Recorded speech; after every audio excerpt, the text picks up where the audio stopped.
성경 말씀 우리 히브리서 10장 19절에서 25절까지 말씀, 신약 성경 363면에 있는 히브리서 10장 19절에서 25절까지의 말씀을 한 절씩 교독하겠습니다.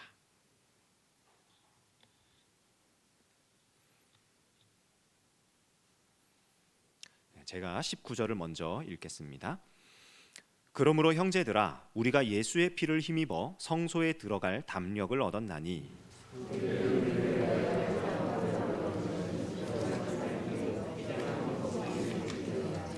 또 하나님의 집 다스리는 큰 제사장이 계심에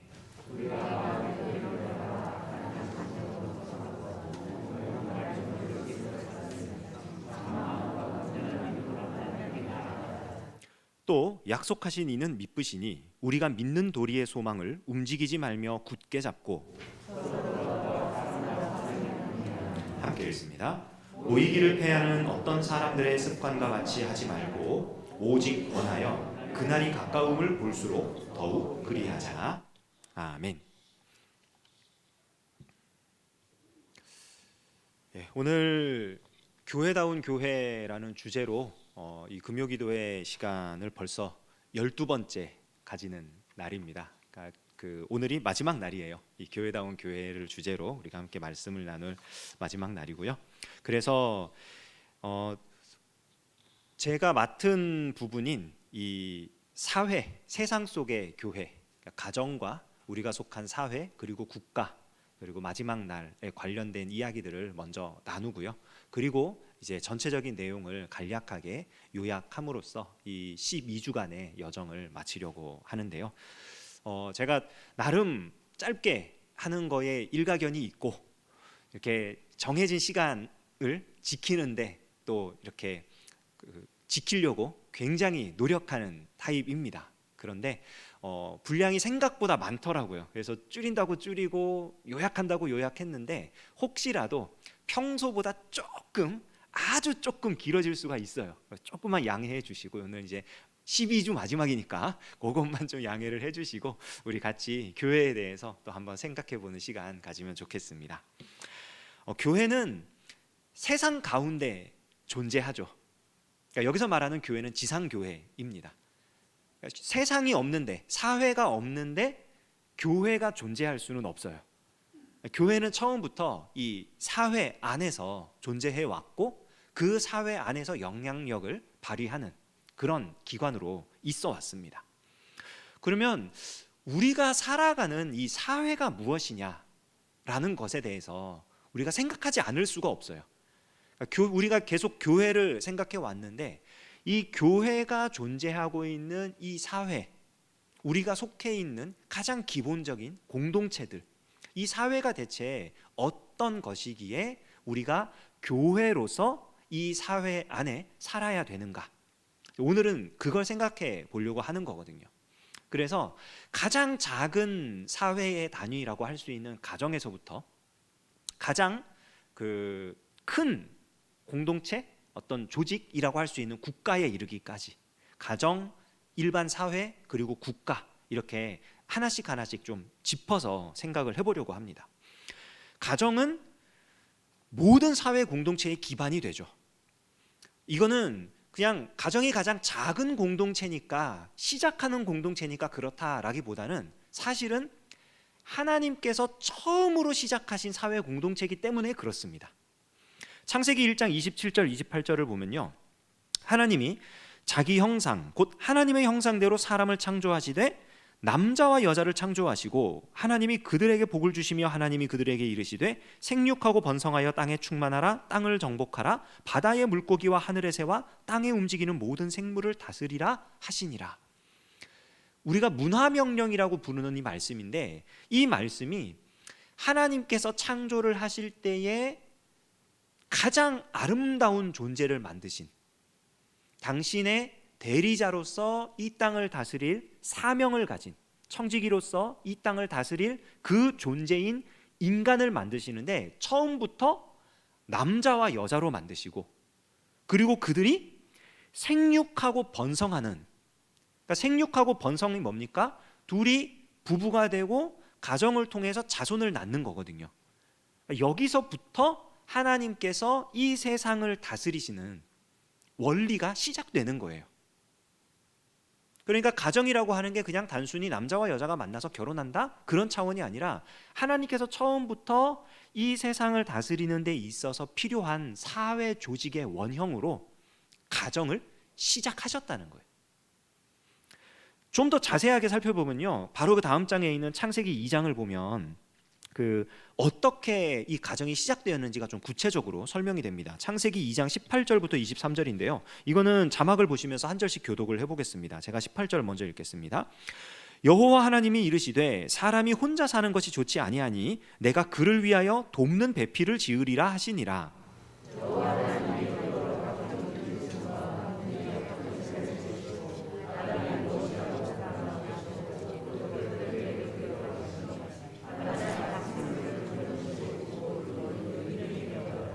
아담이 모든 가축과 공중의 새와 들의 모든 짐승에게 이름을 주니라. 아담이 돕는 배필이 없으므로.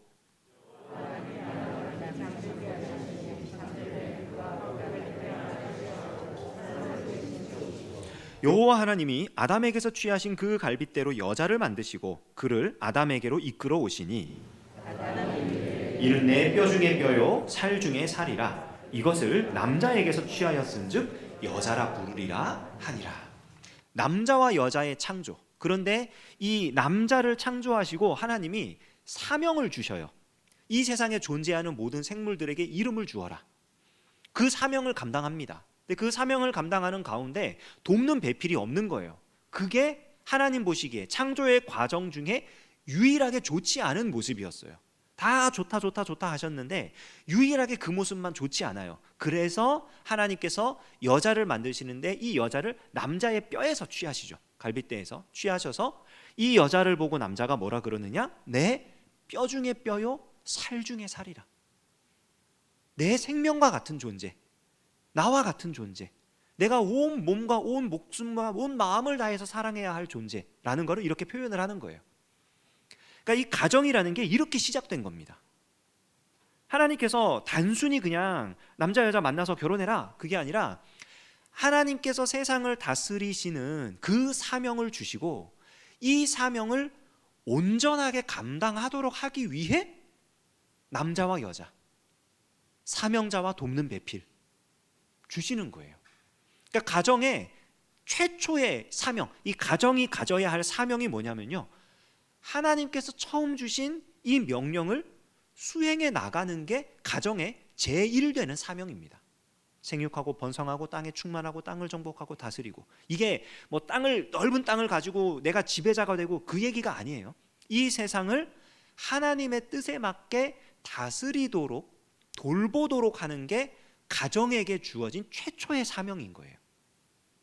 그러니까 이 사명을 가지고 가정을 이루어야 한다는 거죠.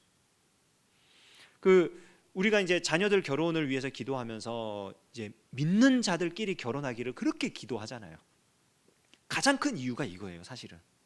그냥 뭐 믿는 사람들끼리 만나야 서로 부부 싸움도 좀 덜하고 싸워도 빨리 화해하고 금방금방 해결되고 그런 차원의 문제가 아니라 하나님께서 주신 사명을 함께 이루어가는 공동체로서의 가정을 만들어가는 게 하나님의 원래 뜻이기 때문에 그 뜻을 맞추어 가려면 그 하나님을 믿고 따르는 자들이 만나야 하는 거예요.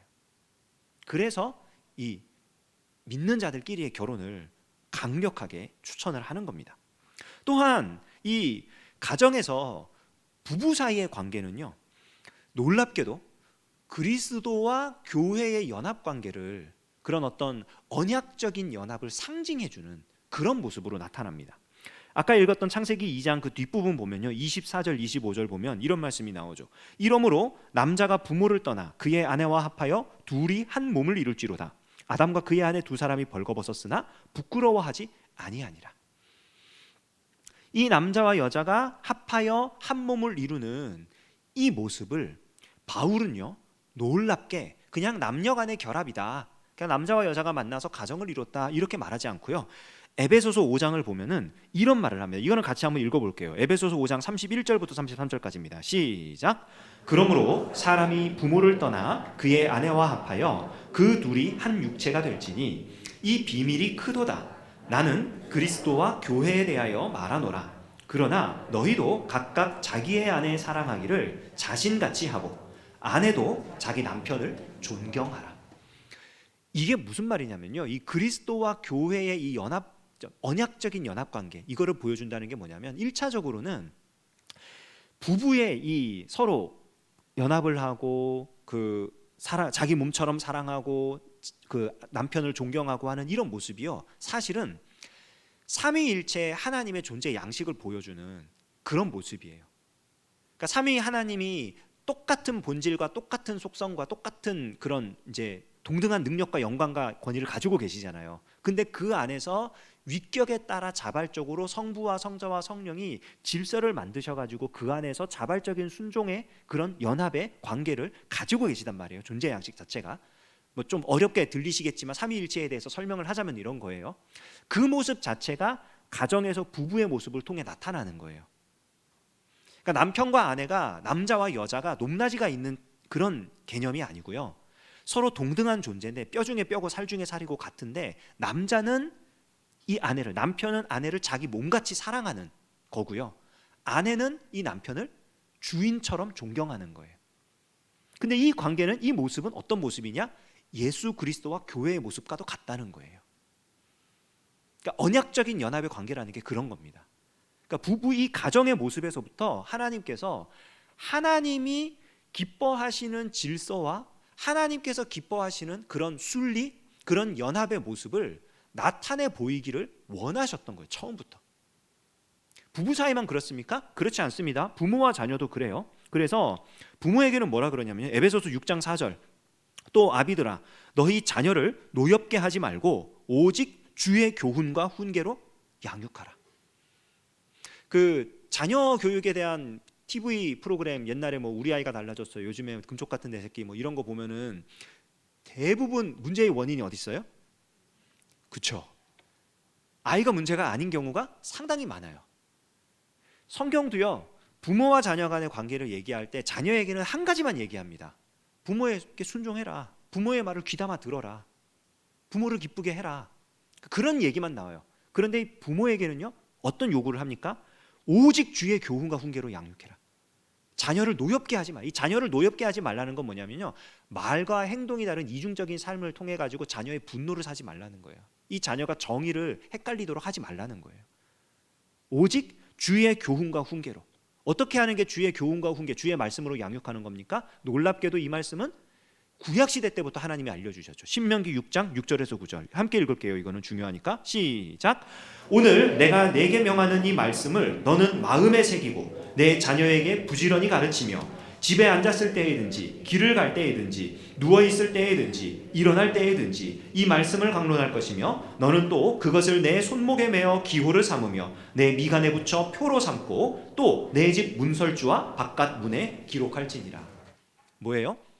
모든 말과 행동과 눈에 보이는 것들과 모든 것들을 하나님 말씀으로 도배하라는 거예요. 쉽게 말하자면. 그러니까 이게 그러니까 앉아갖고 자녀랑 얘기할 때, 자 저기 학교 잘 다녀왔니? 그래, 태초에 하나님이 천지를 창조하시니라 땅이 혼돈하고 공허하니, 말씀을 외우라는 말이 아니에요. 아이에게 이 성경을 읽어주라는 말이 아니라 말씀대로 살아가는 그 삶의 본을 보이고, 그리고 기회가 될 때마다 자녀에게 하나님 말씀을 가르칠 수 있도록 애쓰라는 거예요.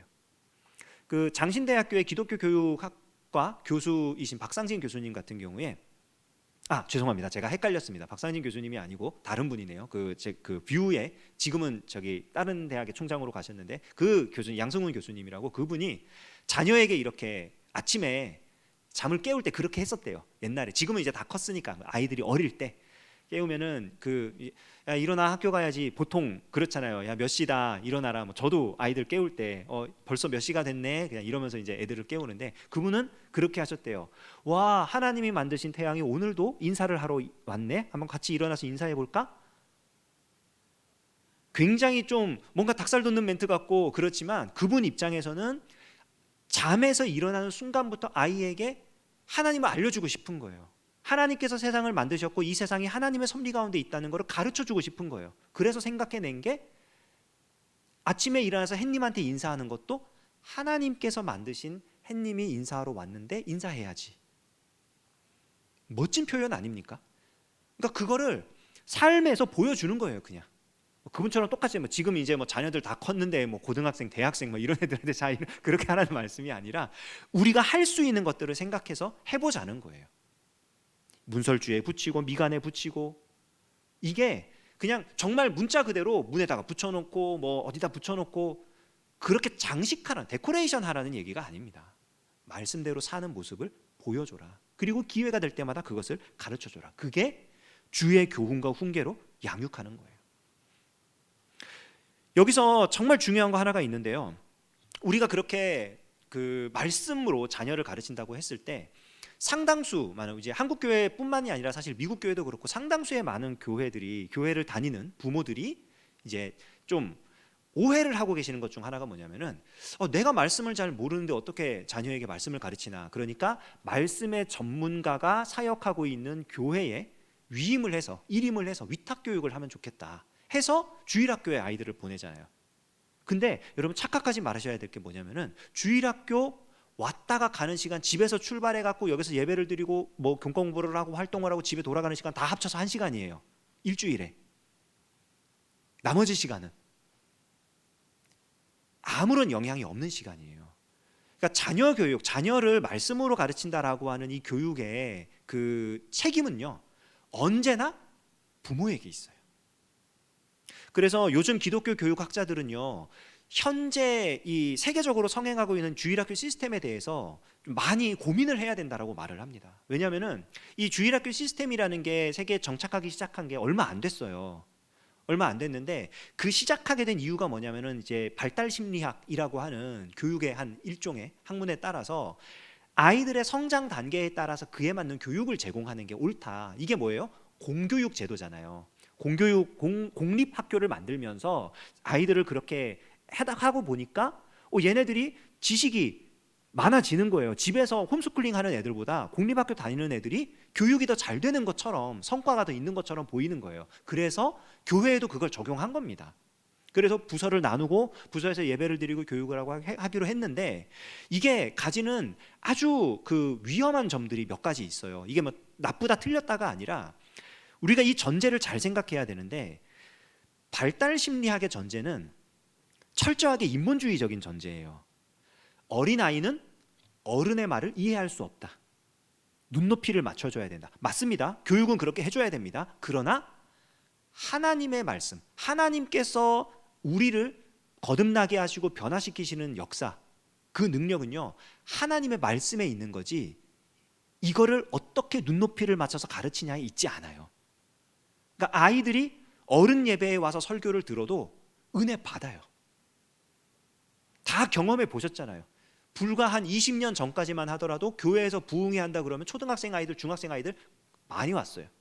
심지어는 초등학생 아이들도 방언으로 기도하고 그런 일들 비일비재했어요. 말씀의 능력이 있습니다. 그거를 무시하면 안 돼요. 부정하면 안 돼요. 또 하나, 주일학교 교육을 하다 보면 자칫 잘못하면 어떻게 되냐면요, 가정을 분리시키는데 일조를 해버려요.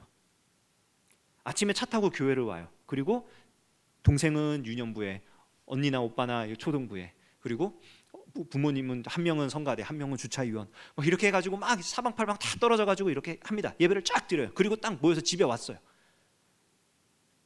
말씀에 대해서 생각하거나 함께 나눌 건덕지가 없어져 버려요. 그래서 어떤 교회는 이런 것들을 막기 위해서 그 모든 교육부서 본문을 통일을 하는 교회도 있어요. 설교는 물론 각 부서에서 하지만 본문을 통일하고 진행되는 그런 것들을 통일하고 해가지고 또 가정예배지를 만들어서 매주 배포하는 교회도 있어요. 그래서 집에서 그걸 가지고 함께 나누도록, 그러니까 가정을 어떻게든 하나가 되도록 해야 된다는 거죠. RTS라는 학교가 있습니다. 미국의 Reformed Theological Seminary라고 개혁신학대학원인데 그 현재 청교도 신학으로 가장 유명한 그 조엘 비키라는 박사님이 그 학교 총장이에요. 근데 그분이 그 청교도 신학과 가정 사역에 있어서 세계적인 권위자거든요. 근데 그분 같은 경우에는 그 아이들이, 자기 자녀가 7살이 될 때부터 애들을 훈련을 시켰대요. 무슨 훈련을 시켰냐면, 그분 이제 청교도 전통에 있는 교회를 다니니까 항상 거기는 주일학교 예배가 분리가 안 돼 있거든요. 정식 청교도 전통이 있는 교회들은. 그러니까 부모 자녀 이렇게 같이 예배를 드려요. 항상 장의자에 한 줄로 딱 앉아가지고 한 가족이 예배를 드리면은 7살이 될 때부터 아이들한테 설교를 요약한 노트를 쓰라 그랬대요. 매주 예배 때마다. 그러니까 애들이 7살 애가 막 쓰는 거죠. 그거를 써가지고, 그러고 나면 주일날 집에 돌아오면 그걸 가지고 나눔을 하는 거예요. 집에서. 그러면은 이게 가지고 어떤 걸 적용할 수 있겠다, 뭐 이런 거 느꼈다, 아, 목사님 설교 되게 재미없더라, 뭐 별의별 얘기를 다 하죠, 아이들이. 근데 그거를 그때부터 꾸준히 했는데 아이들이 믿음으로 자라더래요. 물론 지금은 뭐 자녀들이 이미 다 장성해가지고 다 각각 사회에서도 활동을 하고 뭐 그러는 정도로 컸는데, 그분은 아주 강하게 얘기를 합니다. 함께 예배드리고 함께 말씀을 나눌 수 있도록 하는 게 자녀 교육에 있어서 정말 중요하다. 교회는 그걸 도와주는 기관이지 그거를 주도하고 책임을 가진 기관이 아니에요, 절대로. 그 함정에 빠지면 안 됩니다.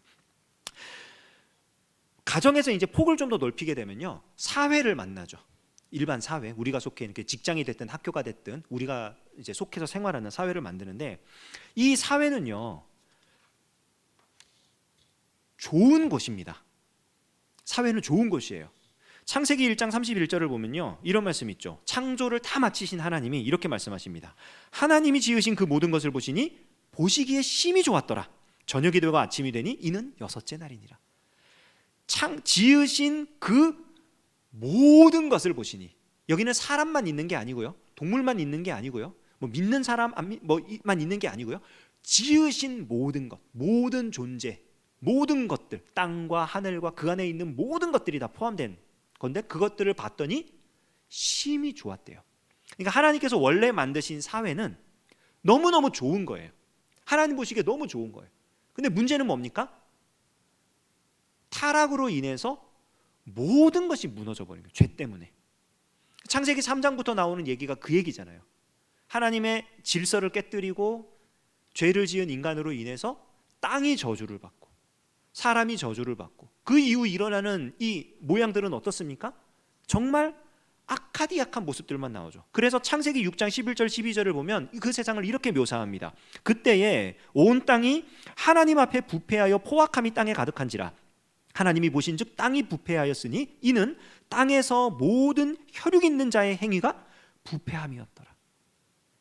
땅이 그렇게 됐다는 거예요. 세상이 그렇게 됐다는 거예요. 사회가 그렇게 됐다는 거예요. 그렇게 해가지고 하나님은 어떻게 하십니까?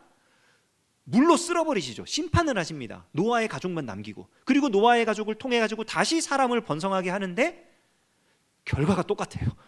또 사람은 이 세상을 악하게 만드는. 그래서 우리가 이 사회를 봤을 때 사회는 정말 악하다 이렇게 생각하게 돼요. 그런데요, 사회는요 악한 게 아닙니다. 사회가 정말 악하다, 이 세상이 정말 악하다, 이 세상을 떠나야 된다 이렇게 주장하는 사람들이 있어요. 뭐 이런 사람들을 뭐 급진적 개혁주의자들 내지는 뭐 분리주의자들, 뭐 미국에 있는 그 뭐 아미시 공동체 뭐 이런 그런 사람들처럼 이 세상과 완전히 동떨어져 가지고 따로 살아야 된다라고 주장하는 사람들이 있어요. 근데 이거는요, 이 세상을 떠나지 정말 말 그대로 이 세상에서 사라지지 않으면 안 되는 거예요. 불가능합니다. 지금 이제 급진 종교개혁의 후예들 중에 그 제세례파 중에서 그 아미시 공동체라는 공동체가 미국에 그 종교개혁 당시의 그 문화 양식을 가지고 그대로 살아가는 사람들이 있어요. 그 마을에 가면은 그렇대요. 근데 그 마을의 주 수입원이 뭔지 아세요? 그 시대의 생활 양식이잖아요. 그러면 농사를 짓고 거기서 자급자족하고 이럴 것 같잖아요. 주 수입원이 관광 수입이에요. 사람들이 그 시대에는 저렇게 살았구나. 우리나라 마치 제주도 가면은 그 성산 민속촌인가요? 거기 가가지고 사람을 뭐 사투리도 듣고 뭐 이렇게 한복 입고 사는 거 이런 거 보고 옛날에 저렇게 살았구나 이러고 오는 것처럼 지금 관광지가 됐어요. 거기 사람들 TV 다 보고 있고요, 버스도 타고 다니고요, 다 합니다. 이 세상 문화 다 이용하고 있어요. 그런데 주장만 그렇게 하는 거예요. 이 세상을 떠나야 돼. 이 세상은 악해. 그러니까 말이 안 되는 거죠. 이상향은 있는데 현실이 불가능한 걸 자꾸 주장하는 이게 문화 도피주의자들입니다. 근데 이거는 아예 분리된 그런 삶을 살게 되고요. 또 하나, 정반대의 또 모습을 보이는 사람들도 있어요. 하나님이 이 세상 그래 사랑하신다 그러지 않았냐, 이 세상 좋게 만드시지 않았냐, 그러니까 세상에서 좋은 게 좋은 거고 우리가 누릴 수 있는 거 누리면 되는 거고 같이 살면 되는 거 아니냐. 이거를 선교학에서는 상황화라고 부르는데, 이런 표현이 아마 조금 더 익숙하실 거예요. 타협. 그러니까 적절하게 타협을 하는 거예요. 어디까지는 뭐 굉장히 애매한데, 이게 선교적 상황화로 볼 것이냐 아니면 현지화로 볼 것이냐, 굉장히 애매한데, 하나님이라는 용어 자체도 한국 사람들은 하나님 하면 우리 여호와 하나님이잖아요. 근데 이 용어 자체도 사실은 처음에 이게 하늘님인지 한 분 하나님을 한 신을 얘기한 하나님인지 헷갈리잖아요. 그러니까 처음에 아마 조선시대 때 들어와서 복음 전한 사람들은 옥황상제하고 하나님 아버지하고 하늘 아버지하고 헷갈렸을 거란 말이에요. 그러니까 어떤 사람들은 그게 그거다라고 얘기한 사람도 있었을 것이고, 그러면서 그냥 받아들인 사람, 그런 사람들이 이 타협하는 사람들, 순응을 하는 거예요. 그냥 이 세상에서 그냥. 근데 이거는 지혜로운 모습이기도 한데, 자칫 잘못하면은 좋은 게 좋은 거고 그냥 살아가면 되는 거지 하면서 복음이 사라져 버려요. 우리가 지켜야 할 선이라는 게 있는데 그 선 자체가 없어져 버리는. 그래서 뭐 어떤 사람들 같은 경우에는 심지어는 뭐 이슬람교의 알라나 기독교의 하나님이나 뭐 똑같은 거 아니냐, 이 종교다원주의죠. 이렇게까지 가는 사람들이죠. 어차피 똑같은 건데 왜 그렇게 구분을 하느냐. 아닙니다. 완전히 달라요. 그런 구분은 있어야 돼요. 그러니까 지혜롭게 살아야 되지만, 그러나 타협을 통한 현지화는 안 됩니다. 그거는 복음을 버리는 거예요. 그럼 우리는 어떻게 살아야 됩니까? 이 세상에 대해서 이 세상 문화가 지금은 하나님을 대적하는 문화라는 걸 인정을 해요. 하나님을 모르고 복음이 들어가지 않았으니까 이 세상 문화가 하나님을 대적하는 방향으로 가요. 그러나 그 안에서 우리가 이 문화를, 이 세상을 변화시켜 갈 수 있다, 바꾸어 가야 한다, 그런 노력을 기울여야 한다라고 하는 게 개혁파, 복음주의, 개혁주의자들, 이런 사람들, 어거스틴이나 칼뱅의 후예들이 가지고 있는 태도입니다. 이것을 문화 변혁주의라고 하는데, 이것은 어디를 근거로 하냐면요, 마태복음 5장 13절에서 16절 보면은 소금과 빛에 대한 말씀이 있죠. 이 말씀이 이 태도의 근거예요. 이것도 한 절씩 교독할게요. 제가 13절 먼저 읽겠습니다. 너희는 세상의 소금이니 소금이 만일 그 맛을 잃으면 무엇으로 짜게 하리요? 후에는 아무 쓸데없어 다만 밖에 버려져 사람에게 밟힐 뿐이니라. 사람이 등불을 켜서 말 아래에 두지 아니하고 등경 위에 두나니 이러므로 집안 모든 사람에게 비치느니라. 그들로 너희 착한 행실을 보고 하늘에 계신 너희 아버지께 영광을 돌리게 하라. 아멘. 너희 착한 행실을 보고, 여기 이 착한 행실이라는 게 그냥 뭐 속 좋은, 그냥 누구에게나 다 좋은 헬렐레 하는 그런 착한 행실이 아닙니다. 이 착하다는 말, 좋다라는 말은요, 하나님의 질서대로 하나님의 뜻대로 평화를 이루어가는, 샬롬을 이루어가는 그런 모습들을 얘기하는 거예요. 하나님의 뜻대로 살아가는 그 모습을 보고 사람들이 하나님을 인정하고 그 하나님께로 돌아오도록 해라. 복음을 전하고 복음대로 살아가고, 그럼으로써 사람들이 하나님을 인정하고 변화된 삶을 살 수 있도록, 우리가 살아가고 있는 문화 자체가 변화될 수 있도록 그렇게 노력을 해라. 그게 우리가 취해야 될, 이 사회를 살아가면서 취해야 될 그런 모습이죠. 근데 문제가 하나 있어요. 그게 뭐냐면, 여기 지금 이 금요기도에 오신 분들, 그리고 또 집에서 영상으로 예배를 드리시는 분들 정도 되면 다 그렇게 살고 계실 거예요. 그렇게 살려고 노력하지 않은 분이 아무도 없으실 거예요. 그러지 않으면 이 자리에 오지도 않아요. 지금 이 시간에 방에서 영상으로 이렇게 참여 이러지도 않아요. 그렇게 살려고 노력하니까 지금 여기 계신 거거든요. 근데 문제는 뭡니까? 내가 속한 이 뭐 직장이나 내 주변에 있던 그러면 친구들의 모임이나 이런 게 내가 원하는 대로 막 변하던가요? 그러지 않죠. 내가 휩쓸리지 않으면 다행이지. 이게 쉽게 변하지 않는단 말이에요. 개인의 노력으로 사회를 변화시킨다는 게 쉽지 않아요. 한계가 명확해요. 그래서 가만히 두면은 이게요, 점점점 죄악이 득세하는 것을 막을 길이 없습니다. 결국 노아의 홍수처럼 하나님께서 심판하실 수밖에 없어요. 그런 날이 올 수밖에 없어요. 그거를 최소화하기 위해, 최대한 늦추기 위해서 하나님께서 허락하신 법적인 기관이 있는데, 그게 바로 국가입니다. 국가. 최소한의 질서를 지킬 수 있도록, 순식간에 망하지 않도록 하나님께서 나라라고 하는 것을 허락하셔가지고 그 안에서 법을 통해 가지고 이 사람의 선행을 독려하고 악행을 절제하는 그런 질서가 생기게 하신 거예요. 로마서 13장 4절을 보면요, 이런 말씀이 있죠. 그는 하나님의 사역자가 되어 내게 선을 베푸는 자니라. 그러나 내가 악을 행하거든 두려워하라. 그가 공연히 칼을 가지지 아니하였으니 곧 하나님의 사역자가 되어 악을 행하는 자에게 진노하심을 따라 보응하는 자니라. 공직자를 하나님이 세우셨는데 그에게 심판할 수 있는 권세를 주셨다는 거예요. 그래가지고 그 나라의 질서를 지키도록 하셨는데 그 질서를 지키는 사람에 대해서 우리는 어떻게 행동해야 되느냐? 베드로전서 2장 13절 14절. 인간의 모든 제도를 주를 위하여 순종하되 혹은 위에 있는 왕이나 혹은 그가 악행하는 자를 징벌하고 선행하는 자를 포상하기 위하여 보낸 총독에게 하라. 여러분, 여기 나오는 왕과 총독이 누굽니까? 로마의 황제와 로마의 총독이에요. 로마 제국은 친그리스도적인 나라입니까? 반그리스도적인 나라입니까? 적그리스도적인 나라잖아요. 우린 그거 알고 있어요. 근데 지금 그 로마 황제에 의해서 순교를 당한 베드로가 순교당하기 전에 쓴 편지에 뭐라고 썼어요? 인간의 모든 제도를 주를 위하여 순종해라. 왕의 말을 따르고 총독의 말을 따라라. 법 어기지 말아라. 공직자는 하나님께서 권세를 주셔서 세운 사람들이고, 그리고 그리스도인은 그 나라에 속해 있다면 그 나라의 질서를 따라야 한다. 이게 대원칙이에요. 대원칙. 그 안에서 이제 세세한 부분들을 좀 더 생각을 해야겠죠. 이 국가와 어떤 우리의 신앙, 교회라고 표현을 할게요. 국가와 교회의 관계에 대해서 한 세 가지 정도의 자세가 있거든요. 하나는 이제 국가가 가진 권세 자체를 하나님께서 부여하신 권세니까 국가나 교회나 사실은 같은 위치에 있다. 국가와 교회가 하나다. 우리가 정교일치라고 부르는 그런 태도가 있습니다. 이게 중세 시대고요. 그리고 종교개혁 이후에 생겨난 근대 국가들도 사실은 정교일치의 나라들이에요. 미국을 제외하고 그때 생겨난 나라들 중에 그냥 종교와 정치가 하나가 돼 있어요. 그래서 하나님께서 세우신 사람이 이 세상을 다스리면은 이 세상이 잘 되겠지. 기독교 왕국이 이 땅에 존재하면은 이 세상은 행복해지겠지라고 생각을 했어요. 그거를 크리스텐덤이라고 부릅니다. 전문 용어로. 그런데 우리가 알다시피 지나간 역사의 현장들을 우리가 역사책을 통해서 살펴보면은 잘 알다시피 중세 시대도 그렇고 근대 시대도 그렇고 다 망했어요.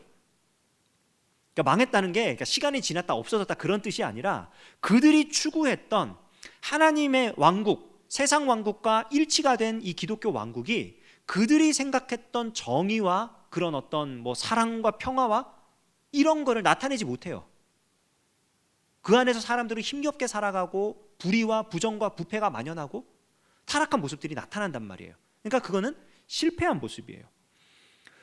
또 그러다 보니까 이건 아닌갑다. 국가와 교회, 정부와 교회는 완전히 신앙은 분리가 돼야 된다. 이래가지고 완전 분리를 주장하는 사람들이 있습니다. 이게 이제 미국의 수정헌법 제1조가 사람은 종교의 자유를 가진다라는 말 있잖아요. 이게 여기서 나온 거예요.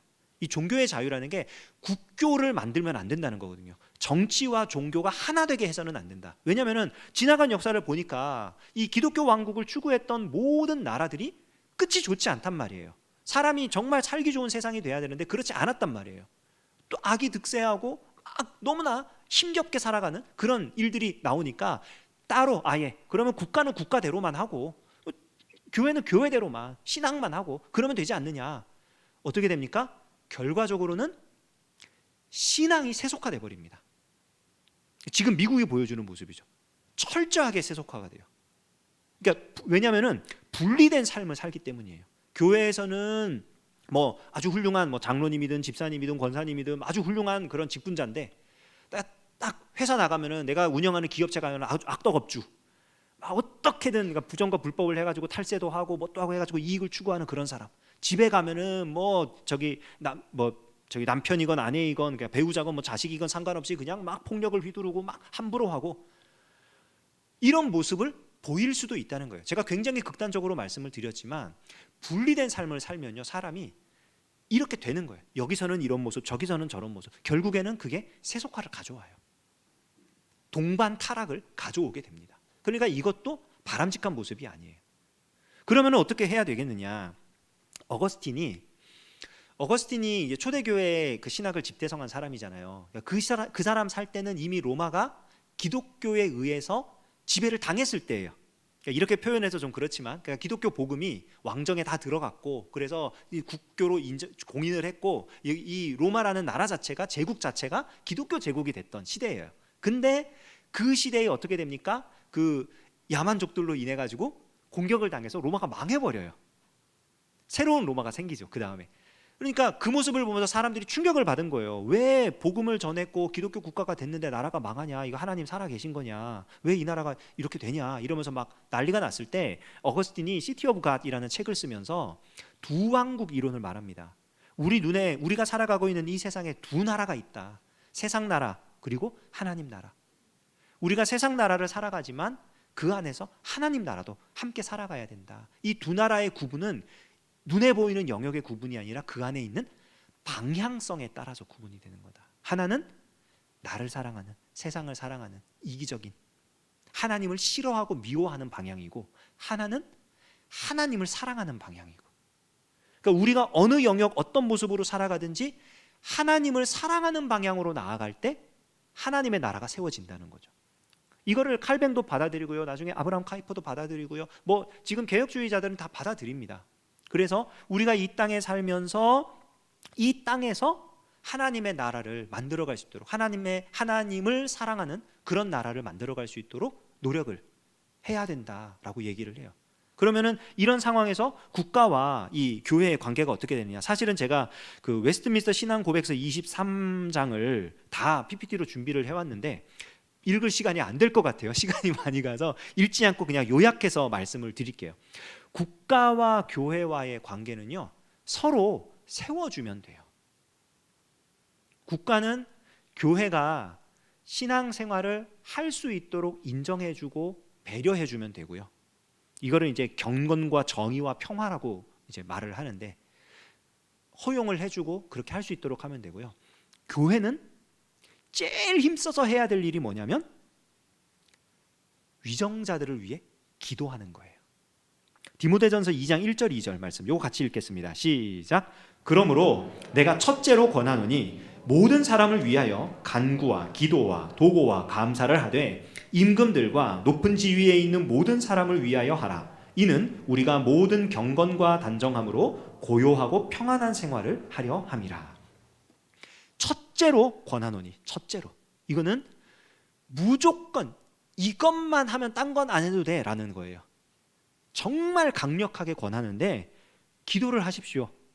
모든 사람을 위한 모든 종류의 기도를 하십시오. 이게 간구가 됐든 기도가 됐든 감사가 됐든 뭐 도구가 됐든 뭐가 됐든 간에 모든 사람을 위한 모든 종류의 기도를 하시는데, 특별히 그 중에서도 임금들과 높은 지위에 있는 사람들을 위해서 기도하십시오. 그들을 위해 할 수 있는 모든 기도를 하십시오. 왜요? 우리가 모든 경건과 단정함으로 고요하고 평안한 생활을 하기 위해서. 나라를 위해서 기도한다 할 때 이 나라를 다스리는 사람들을 위해서 우리가 간구해야 할 때는 간구하고, 기도해야 할 때는 기도하고, 중보해야 될 때는 중보하고, 감사해야 될 때는 감사하고 하라는 거예요. 그렇게 하면 그들은 이 국가의 어떤 권세와 그런 걸 가지고 우리의 신앙생활을 보장해 줄 것이고, 우리는 거기서 또 나라를 위해서 기도하며 성실하게 살아가는 모습들을 나타낼 수 있겠죠. 가정에서부터 국가까지 아주 빠르게 지금 제가 살펴보고 있는데, 한번 생각을 해보십시오. 가정, 정말 신뢰와 사랑으로부터 시작해가지고 그런 어떤 하나님의 역사를 그대로 다 표현해내는 그런 가장 작은 공동체로서 가정이에요. 그리고 거기서부터 시작해가지고 내가 사회생활을 하는데 나를 통해서 예수 그리스도의 복음이 드러나고 하나님의 사랑과 은혜와 평강과 이런 것들이 막 나타나요. 나 때문에 내가 빛과 소금이 돼가지고 나 때문에 내가 속한 곳이 막 행복해지고 사람들의 변화가 나타나고 막 이렇게 될 수 있도록 그렇게 노력하면서 살아요. 국민으로서 살아갈 때 세금 내라 그러니까 내겠죠. 뭐 하라 그러니까 하겠죠. 국가에서 요구하는 것들을 성실하게 잘 수행하면서 이 정부를 위해서, 위정자들을 위해서 막 기도하고, 그리고 철저하게 협력하고 하면서 또 성실하게 신앙생활을 감당하고. 여러분, 이게 쉬운 것 같습니까? 어려운 것 같습니까? 난 그렇게 살고 있는데, 아무 생각 없이 하고 있는데. 정말 어렵죠. 쉽지가 않아요. 신앙생활이 정말 단순한데요. 그냥 말씀대로 살면 되니까. 근데 단순한 거는 쉽다는 의미는 아닙니다. 쉽지 않아요. 어려워요. 힘들어요. 심지어는 이게 괴롭고 고통스럽기까지 해요. 내가 그렇게 살려다 보면은. 왜 저렇게 사냐? 넌 뭐 별종이냐? 너는 딴 나라 사람이냐? 별의별 욕을 다 듣고요. 놀림도 당하고요. 쉽지 않단 말이에요. 그래서 하나님께서 우리에게 소망을 주시는 거예요. 요한계시록 22장 10절에서 12절입니다. 함께 읽겠습니다. 시작. 또 내게 말하되 이 두루마리의 예언의 말씀을 임봉하지 말라. 때가 가까우니라. 불의를 행하는 자는 그대로 불의를 행하고, 더러운 자는 그대로 더럽고, 의로운 자는 그대로 의를 행하고, 거룩한 자는 그대로 거룩하게 하라. 보라, 내가 속히 오리니 내가 줄 상이 내게 있어 각 사람에게 그가 행한 대로 갚아주리라. 하나님께서 심판하실 날이 반드시 옵니다. 우리는 이것을 종말의 날이라고 부르죠. 이게 악을 행하는 자들, 불의를 행하는 자들, 하나님을 모르고 하나님 없이 살아가는 자들에게는 심판과 재앙의 날이에요. 그러나 하나님의 말씀을 붙들고 힘들고 어렵고 괴롭고 고통스럽고 외롭고 슬프고 그래도 꿋꿋이 살아가고 있는 우리에게는 놀라운 구원과 기쁨의 날이에요. 이날만큼 좋은 날이 없어요. 그러니까 그리스도인들이 종말의 소망을 가지고 살아야 되는 거예요. 이 소망이 없으면 우리는 못 견뎌요. 이 땅에서 살면서 어떻게 감당합니까? 끝이 안 보이는데. 언젠가 한번 누가 설교 중에 얘기를 했었죠. 손가락 이렇게 펴보라고. 앞이 안 보인다고. 아, 이게 좁히는 거였군요. 정말 앞이 안 보이는 그런 삶을 산다면 우리는 낙심하고 절망하고 넘어질 수밖에 없습니다. 실패할 수밖에 없어요. 그러나 이 심판의 날, 이 종말의 날이 반드시 올 것이기 때문에 우린 견딜 수 있는 거예요. 하나님께서 역사하실 거니까. 하나님께서 정의를 이루어내실 거니까. 이건 역시 제가 이 신앙고백서 33장을 준비를 해왔지만 읽지 않고 그냥 넘어가겠습니다. 지금까지 12주에 걸쳐서 이 교회다운 교회라는 것을 쭉 살펴봤습니다. 눈에 보이는 교회와 보이지 않는 교회. 눈에 보이는 교회는 이 보이지 않는 교회를 보여주기 위한 그런 기관으로서 존재한다고 이야기를 했고요.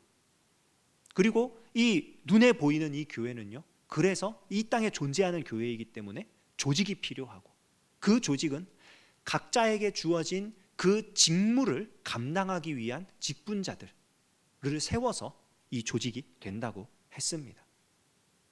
그리고 이 교회가 가장 힘써야 할 일은 예배인데, 두 종류의 예배가 있죠. 하나는 모여서 드리는 공적인 예배, 그리고 하나는 흩어져서 삶의 현장에서 드리는 삶의 예배. 오늘 우리가 함께 살펴봤던 내용은 이 삶의 예배에 관련된 내용입니다. 사실은 가정에서, 우리가 속한 사회에서, 그리고 우리가 살고 있는 이 나라에서 그리스도인이라면, 교회라면 어떤 모습으로 살아가는 게 삶으로 예배하는 모습인가 라는 것을 오늘 우리가 함께 살펴본 것입니다. 어떤 청교도 학자들은 그래서 주일을 종말의 심판과 구원을 미리 경험하는 장날이라고 표현을 해요. 그러니까 우리가 평일에 이 삶의 예배를 드렸어요. 열심히 했어요. 근데 힘들잖아요. 어렵잖아요. 그래서 주일날 교회로 모였어. 여기서 딱 예전이 잘 갖추어진 그런 공적인 예배를 드릴 때 거기서 선포되는 말씀과 성도 간의 교제와 이런 것들을 통해서 우리가 예수님께서 다시 오시는 날이 되면 이것보다 몇 배나 더 기쁜 그런 위로와 그런 어떤 것들을, 좋은 것들을 경험할 수 있겠구나. 그걸 미리 경험하는 날이 주일이라고 청교도 학자들은 이야기를 합니다. 그러니까 삶의 예배를 우리가 진지하게 살아가면요, 공적인 예배, 우리가 주일 예배라고 부르는 공적인 예배에 힘을 쓸 수밖에 없고요, 공적인 예배를 온전하게 잘 드리면요, 삶의 예배를 성실하게 감당할 수밖에 없어요. 함께 가는 겁니다. 왜냐하면 그것이 교회가 가장 힘을 써야 할 모습이기 때문입니다. 설교를 시작하기 전 함께 읽었던 히브리서 10장 말씀을요, 다시 한번 19절부터 25절까지 한 목소리로 같이 읽어보겠습니다. 이게 교회로서의 공적인 예배와 삶의 예배에 집중하는 삶을 우리에게 정말 요약해서 그냥 적어놓은 거예요. 19절부터 25절까지 함께 읽습니다. 시작. 그러므로 형제들아, 우리가 예수의 피를 힘입어 성소에 들어갈 담력을 얻었나니 그 길은 우리를 위하여 휘장 가운데로 열어놓으신 새로운 살 길이요, 휘장은 곧 그의 육체니라. 또 하나님의 집 다스리는 큰 제사장이 계심에 우리가 마음의 뿌림을 받아 악한 양심으로부터 벗어나고 몸은 맑은 물로 씻음을 받았으니 참 마음과 온전한 믿음으로 하나님께 나아가자. 또 약속하신 이는 미쁘시니 우리가 믿는 도리의 소망을 움직이지 말며 굳게 잡고 서로 돌아보아 사랑과 선행을 격려하며 모이기를 패하는 어떤 사람들의 습관과 같이 하지 말고 오직 권하여 그날이 가까움을 볼수록 더욱 그리하자. 아멘.